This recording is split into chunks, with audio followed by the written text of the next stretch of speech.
Assalamualaikum warahmatullahi wabarakatuh. Para pemirsa Mi'raj News TV dimanapun Anda berada, alhamdulillah, assalatu wassalamu ala rasulillah wa ala alihi wa ashabihi wa manittaba'ah. Amma ba'du. Dalam beberapa waktu ini kita mendapatkan banyak pertanyaan yang terjadi mengenai fenomena saat ini yang terjadi pada kita semuanya. Kita tahu saat ini kita sedang dihebohkan dengan satu musibah yang menimpa umat manusia, yaitu musibah virus corona COVID-7. Nah, ini ternyata sampai juga ke negara kita Indonesia. Maka dari para pemirsa Mi'raj News TV banyak yang mempertanyakan bagaimana hal-hal yang berkaitan dengan kondisi saat ini. Telah sampai kepada kita beberapa soal atau pertanyaan tentang hukum. Di antaranya adalah yang pertama, hukum tidak berjabat tangan saat diajak jabatan tangan karena takut ketularan. Kemudian ada lagi yang bertanya, hukum pakai hand sanitizer mengandung alkohol. Ada juga yang bertanya, hukum tidak sholat berjamaah ke masjid bagi yang flu dan lain-lain. Nanti kita akan mencoba memberikan jawaban setiap pertanyaan itu. Mudah-mudahan bisa menjawab, bisa memuaskan para pemirsa sekalian untuk jawaban ini.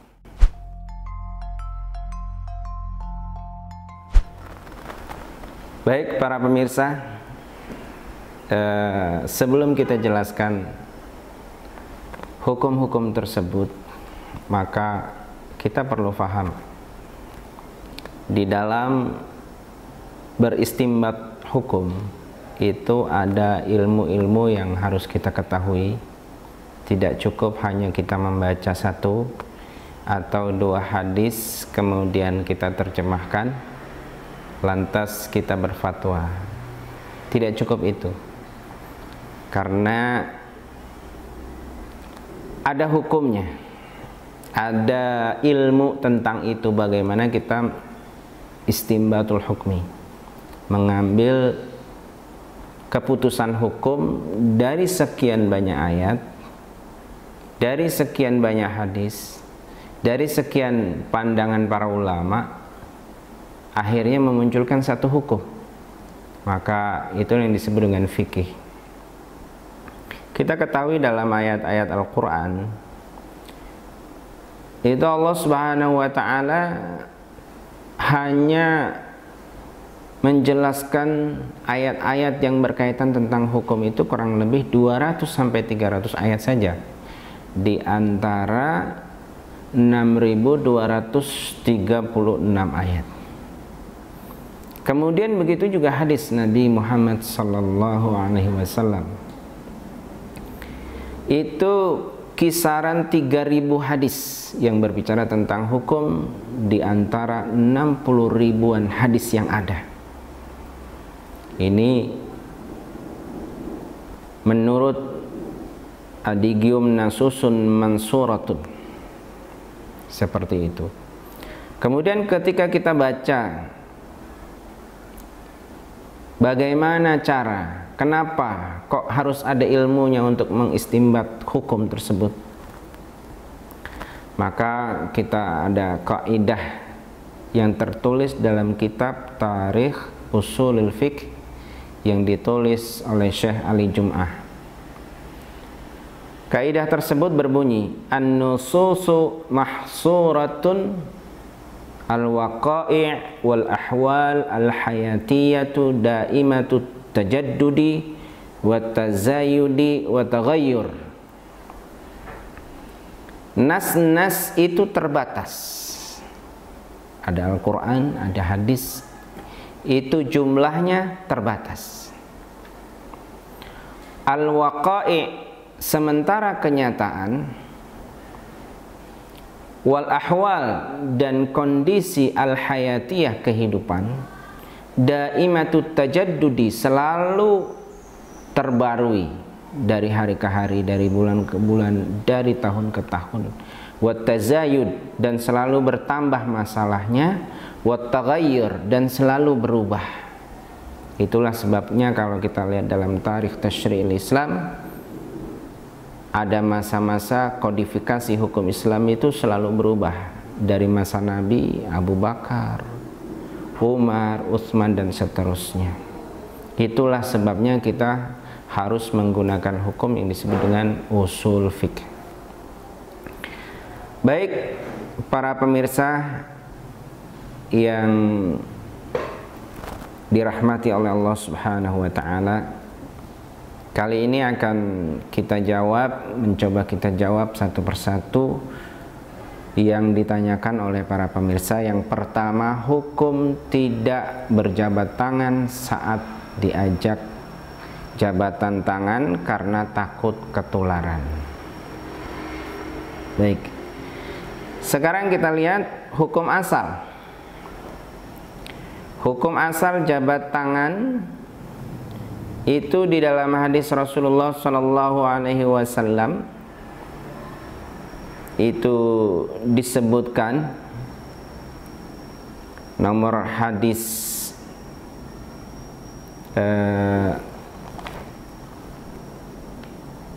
riwayat Abu Daud, hadisnya nomor hadisnya 5212, ya kan? Ini Rasulullah SAW bersabda, "Ma min muslimaini yaltaqiyani fayatasafahani illa ghufira lahuma qabla ay yaftariqa." Di mana ada dua orang muslim bertemu, kemudian dua orang muslim ini berjabat tangan, tidak ada lain kecuali Allah Subhanahu wa taala akan gugurkan dosa-dosa keduanya qabla ay yaftariqa, sebelum dia berpisah. Dari hadis ini maka kita tarik sebuah hukum bahwa di sini bukan sesuatu yang bermakna hukmu fardu ain atau kewajiban. Di sini hanya sebatas kesunahan. Artinya hukum jabatan tangan itu adalah sunnah. Sementara di dalam kaidah hukum, ad-daruratu tubihul mahdzurat. Kondisi yang membahayakan itu akan membolehkan sesuatu yang dilarang. Atau sebaliknya, hal yang diperintahkan boleh tidak dilakukan, atau yang dilarang boleh dilakukan karena kondisi darurat. Nah, seperti itu. Jadi ada ilatnya di sana, ada sebabnya. Nah, oleh karena itu dalam hal ini, ketika memang salaman itu secara ilmiah menyebabkan kita akan tertular virus yang membahayakan, dan itu sudah diteliti dari berbagai disiplin ilmu yang berkaitan tentang unsur ini, maka itu akan menjadi ilat buat kita membolehkan untuk tidak melakukan jabat tangan. Jadi itu jawaban dari kami tentang soal yang pertama. Kemudian ada soal yang kedua. Hukum pakai hand sanitizer mengandung alkohol. Baik, di sini yang jadi masalah adalah alkohol. Hand sanitizer itu kalau kita dengar informasi dari para dokter, hand sanitizer itu mengandung alkohol yang berbeda dengan alkohol yang ada di minuman keras. Sementara asal usul hukum ini keharamannya adalah alkohol itu ilatnya kenapa diharamkan itu adalah karena dia bisa memabukkan ketika diminum. Dia bisa memabukkan ketika diminum. Oleh karena itu timbul hukum haram khamr, minum-minuman keras karena mengandung alkohol. Nah, dalam hal ini ketika alkohol itu tidak diminum, tentu tidak jatuh pada hukum tersebut.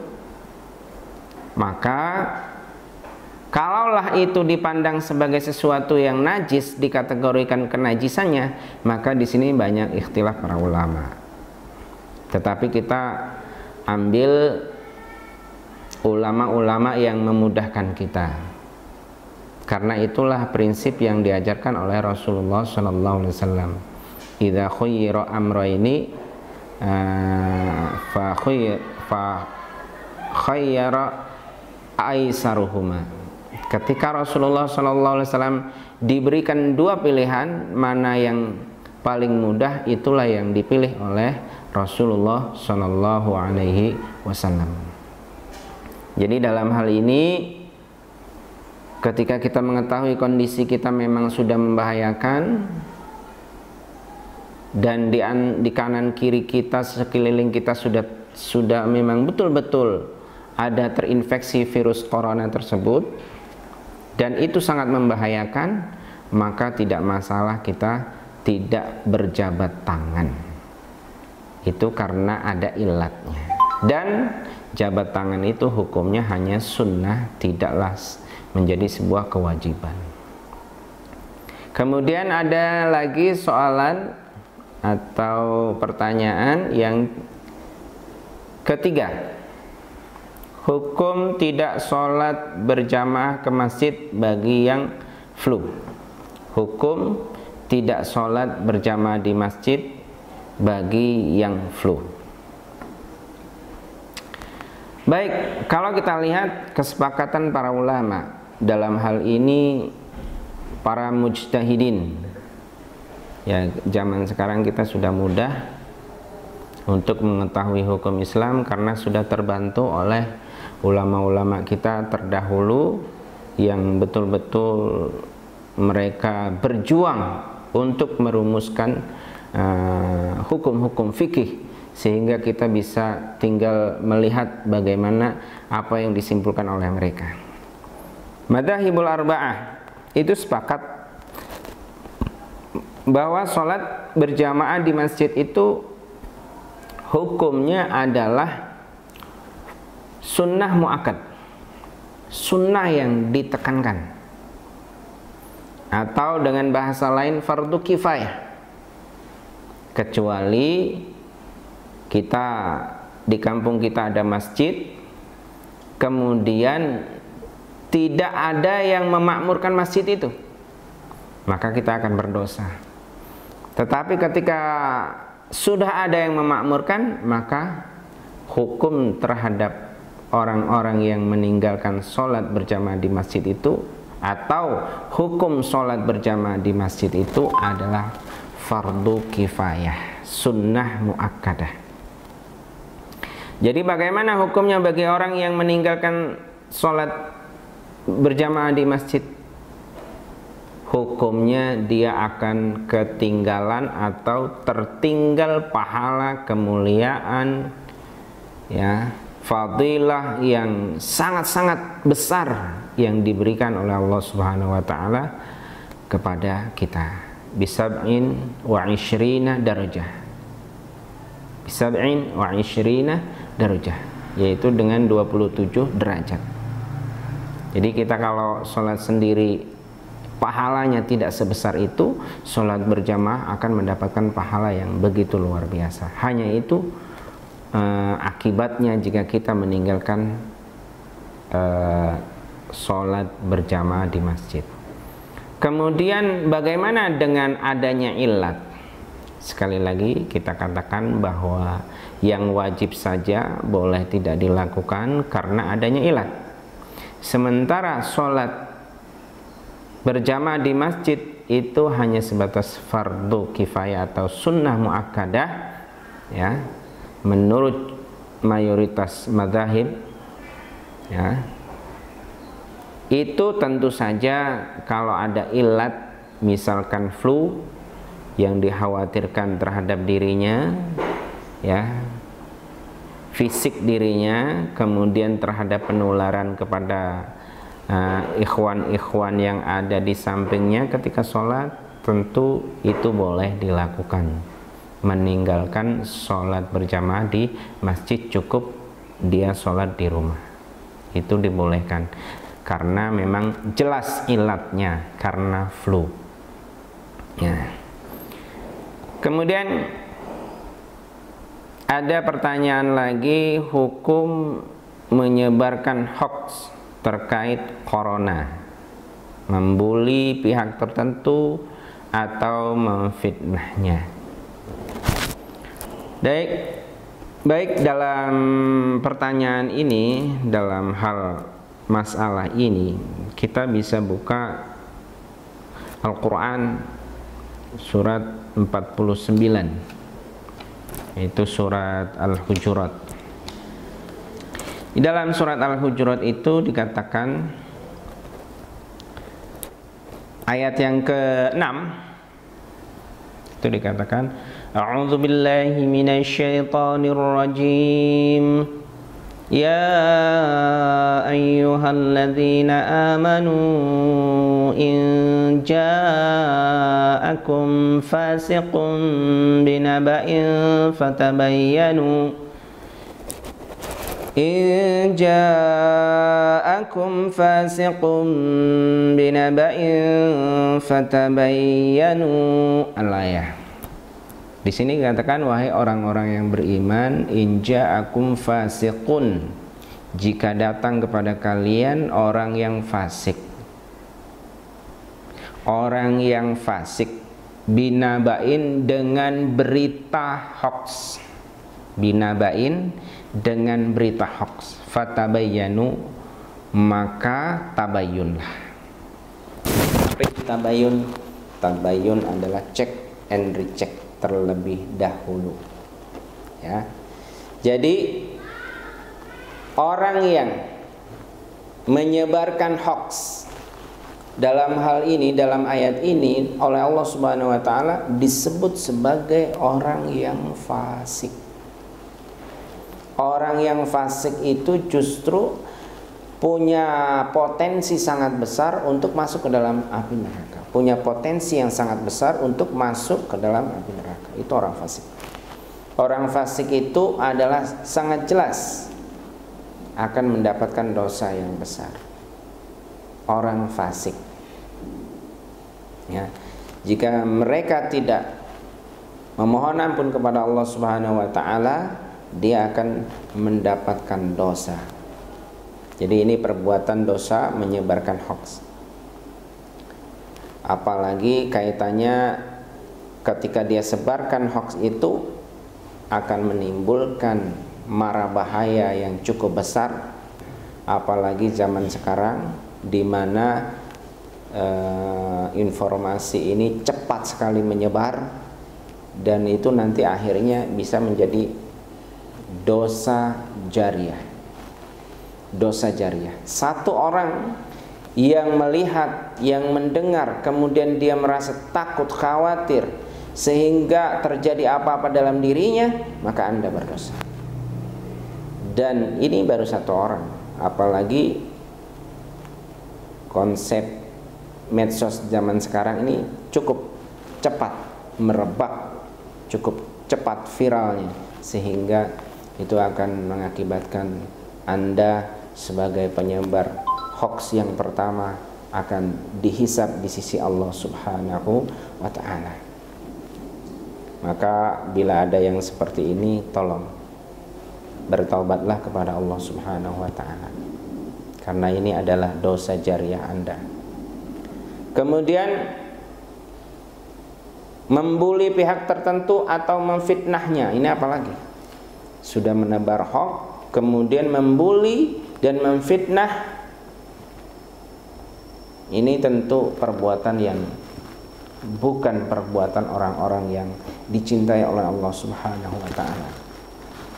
Masih dalam surat Al-Hujurat yang dikatakan dalam ayat 12-nya, difirmankan dalam ayat 12-nya.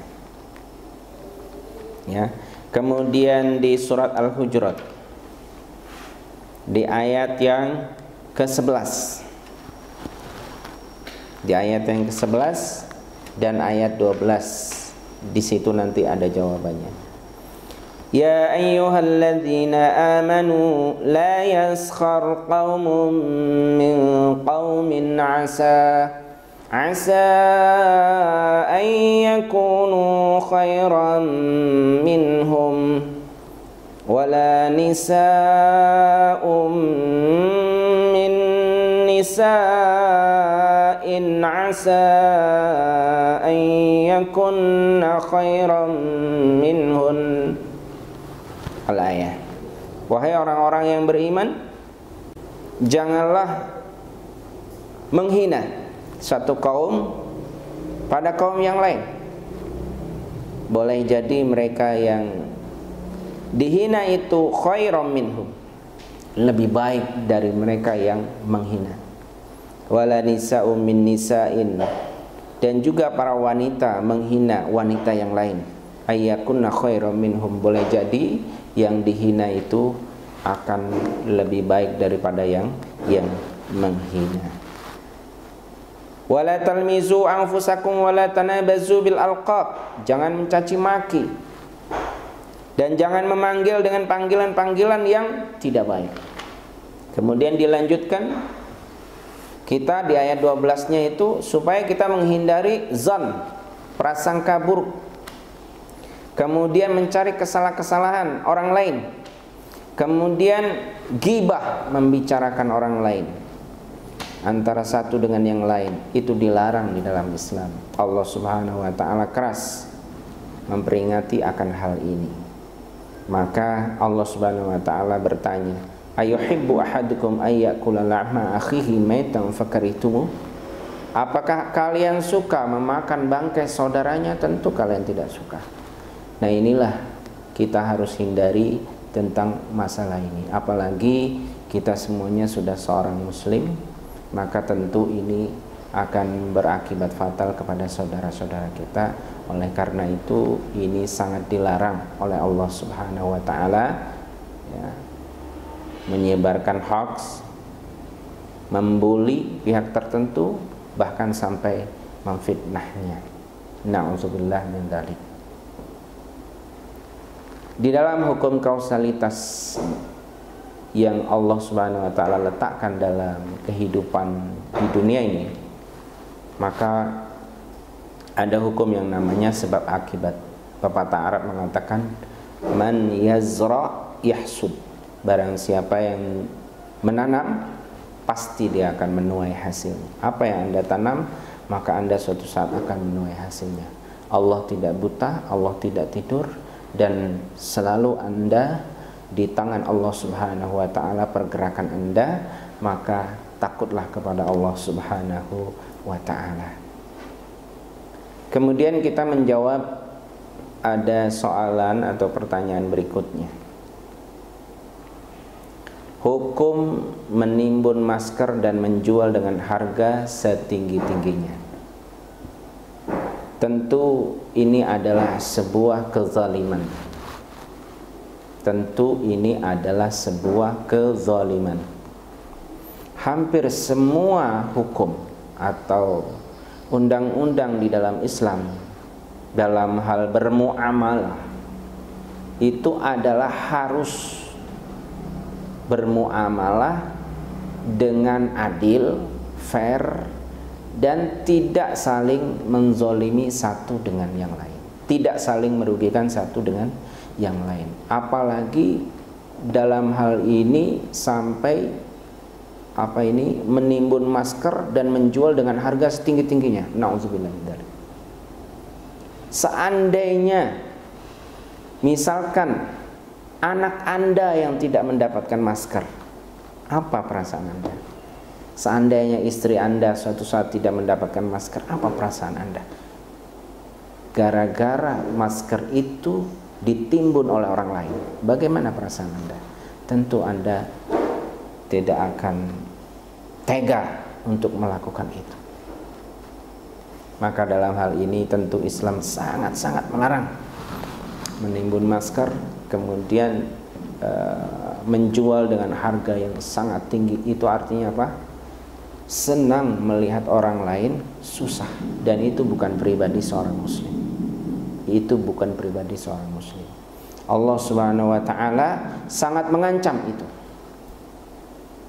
Terutama adalah penindasan di hukum riba misalkan. Misalnya di hukum riba. Allah Subhanahu wa taala kenapa melarang melaknat orang yang berbuat riba? Karena riba itu menindas orang yang sudah miskin, tidak bisa bayar, kemudian ditimpakan lagi beban, tidak bisa bayar, ditimpakan lagi bebannya, sehingga itulah yang dimurkai oleh Allah Subhanahu wa taala dalam hukum riba. Sehingga Allah Subhanahu wa taala mengancam, fa illam taf'alu fa'dhanu biharbin minallahi wa rasulih. Maka kita diancam oleh Allah Subhanahu wa taala akan diperangi, akan berperang dengan Allah dan Rasul. Siapa yang berani berperang dengan Allah dan Rasul? Fa'dhanu biharbin minallahi wa rasul. Wa in tubtum falakum ru'usu amwalikum, dan seterusnya al-ayat. Baik, kemudian ada soal berikutnya. Hukum kunut nazilah karena corona. Kalau zuhur dan asar, apakah kunutnya dikeraskan atau tidak? Baik, kalau kunut nazilah kita sudah sepakat. Kita bisa cari jawabannya masyhur insyaallah dalam kitab fatwa-fatwa, termasuk kitab ini Fatwa Al-Hadithiyah. Itu adalah di sana kunut nazilah memang mayoritas ulama itu hukumnya adalah sunnah. Melakukan kunut nazilah hukumnya adalah sunnah, dan itu dilakukan oleh Rasulullah SAW dalam berbagai macam riwayat hadis, terutama kebanyakan dari Anas bin Malik yang menceritakan tentang kunut nazilah. Kemudian apakah kunut nazilah itu dikeraskan suaranya atau tidak? Dalam hal ini dianjurkan bagi imam sholat untuk mengeraskan suara saat berdoa kunut. Berdasarkan hadis Abu Hurairah radhiyallahu anhu, sesungguhnya Rasulullah SAW jika ingin mendoakan kebaikan bagi seseorang atau mendoakan keburukan bagi seseorang, beliau berdoa kunut setelah ruku, setelah membaca Sami Allahu liman hamidah, beliau membaca ya Allah bagimu segala puji, dan seterusnya. Sempitkanlah jalanmu atas orang-orang yang durhaka, ya Allah jadikanlah tahun-tahun yang mereka lewati seperti tahun-tahun yang dilewati Yusuf. Beliau membacanya dengan suara keras. Hadis riwayat Bukhari. Imam An-Nawawi berkata, hadis tentang kunutnya Nabi SAW saat dibantainya para pembaca Al-Quran radhiyallahu anhum, menetapkan bahwa doa kunut dibaca dengan suara keras pada setiap sholat. Jadi kunut dengan suara keras itu adalah disunnahkan pada setiap sholat berdasarkan hadis ini, dan alasan ini termaktub dalam Al-Majmu' Fatawa ya, jilid 3 halaman 482. Baik, para pemirsa Mi'raj News TV yang dirahmati Allah Subhanahu wa taala. Kemudian yang ke berapa ini pertanyaannya? Yang ketujuh, hukum menuduh bahwa korban corona itu disebabkan kekufuran dan ketidakimanannya. Nah, ini terlalu ceroboh. Ini terlalu ceroboh ya. Kita tahu dari mana kekufuran dan keimanan, ya kan? Apakah kita sudah tahu? Ya. Jadi begini. Itu sebenarnya hak Allah Subhanahu wa taala menghukumi orang kafir itu memang sudah paket. Jadi setiap kesalahan di muka bumi ini pasti akan dihukum oleh Allah Subhanahu wa taala selagi mereka tidak bertaubat. Ya. Nah, itu sudah mafhum. Jadi tidak perlu lagi kita persoalkan ya. Tidak perlu lagi kita persoalkan. Hukum menuduh bahwa korban corona itu disebabkan kekufuran dan ketidakimanannya. Tetapi kita perlu lihat, ada orang-orang yang meskipun demikian kita tidak boleh terlalu semangat untuk tidak boleh terlalu semangat untuk menghina mereka, melaknat mereka. Kenapa demikian? Karena Allah Subhanahu wa taala pernah mengingatkan Nabi sallallahu alaihi wasallam. Ya. Pernah mengingatkan Nabi sallallahu alaihi wasallam dalam firman Allah Subhanahu wa taala surah Ali Imran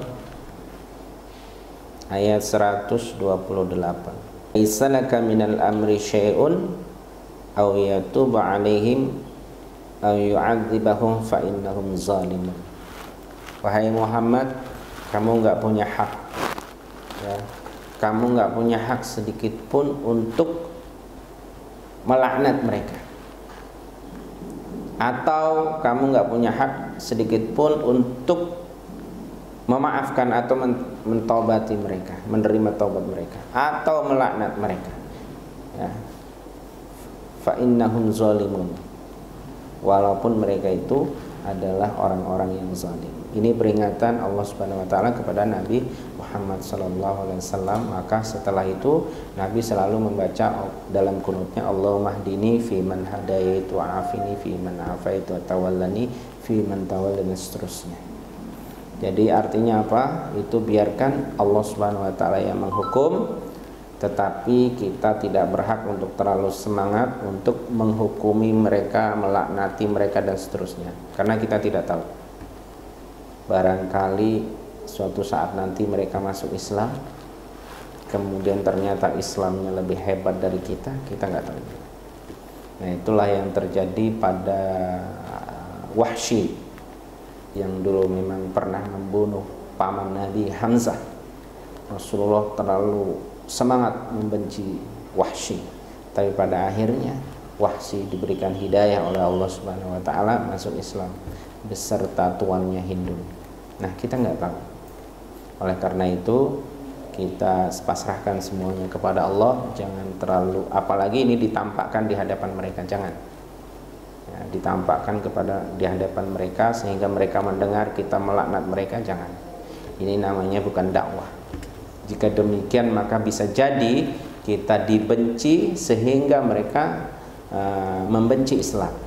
Kalau mereka membenci kita enggak masalah. Tetapi kalau mereka membenci Islam gara-gara laknat kita, itu nauzubillah min dzalik. Berarti kita menghentikan ikut berpartisipasi menghentikan dakwah Islam. Nauzubillah min dzalik. Para pemirsa yang lain, kita ada pertanyaan lagi. Pertanyaan yang ke-8, hukum masuk dan keluar dari wilayah wabah corona. Hukum masuk dan keluar dari wilayah corona. Ya, memang sudah ada hadis dari Nabi Muhammad SAW tentang konsep ini, ya. Ini cerita ini banyak sekali di dalam hadis yang sudah diviralkan oleh teman-teman, bahwa Nabi mengingatkan kita, jika ada wabah janganlah kalian masuk ke negeri tersebut, dan yang berada di dalam negeri itu tidak boleh keluar. Nah, ini yang berada dalam negeri itu tidak boleh keluar. Kemudian ada di antara sahabat yang menyatakan kepada Rasulullah, ya Rasulullah, bagaimana nanti kita yang ada di dalam, dan seterusnya, ya kan? Maka Rasulullah menasehati para sahabat dengan akidah bahwa jika mereka memang harus mati karena virus itu, maka tetap mereka akan mati. Tetapi jika mereka tidak ditetapkan oleh Allah Subhanahu wa taala untuk mati dengan virus tersebut, maka mereka tidak akan mati. Memang pernyataan ini perlu kita jelaskan lebih detail, bagaimana kok sampai seperti itu dan lain sebagainya. Nanti ada turunan-turunannya dan seterusnya kita kaji lebih jauh ini masalahnya. Tapi yang jelas lebih baik kita imani saran daripada Nabi kita Muhammad SAW, jika ada wabah maka tetaplah kalian di tempatnya, dan jika ada wabah kalian tetaplah di tempat itu, dan jika kalian ada mendengar daerah yang kena wabah, maka jangan kalian datangi daerah tersebut. Baik para pemirsa Mi'raj News TV yang dirahmati Allah Subhanahu wa taala, untuk penutup kita perlu fahami bahwa ketika kita menjelaskan tentang hukum atau fiqhul ibadah, tentu di sana sini akan banyak perbedaan. Kita lihat para madzhabul arba'ah itu mereka semua tidak diragukan secara keilmuan, tetapi ternyata dalam memahami satu dalil yang sama mereka berbeda pendapat. Artinya apa? Artinya dalam hal memahami hukum fikih memang kelaziman perbedaan pendapat itu memang harus selalu ada. Ada satu akhlak yang terbaik yang bisa kita teladani dari para mujtahidin madzhabul arba'ah. Meskipun mereka berbeda pendapat, tapi mereka tetap bersatu dalam Islam. Mereka tetap bersatu dalam menjunjung tinggi manhaj Nabi Muhammad SAW. Karena mereka memahami perbedaan itu hanyalah sebuah furu'iyah, cara-cara mereka yang mereka pilih untuk beribadah kepada Allah Subhanahu wa taala. Satu hal yang perlu kita teladani, mereka selalu mengatakan begini, terutama adalah Imam Asy-Syafi'i, ra'yi shawabun yahtamilul khata' wa ra'yi ghairu khata' yahtamilus shawab. Ra'yi shawabun yahtamilul khata', ra'yi shawabun yahtamilul khata'. Pendapatku kami anggap benar, tapi ada kemungkinan salah. Wa ra'yi ghairu khata' yahtamilus shawab. Wa ra'yi ghairu khata' yahtamilus shawab. Dan pendapatku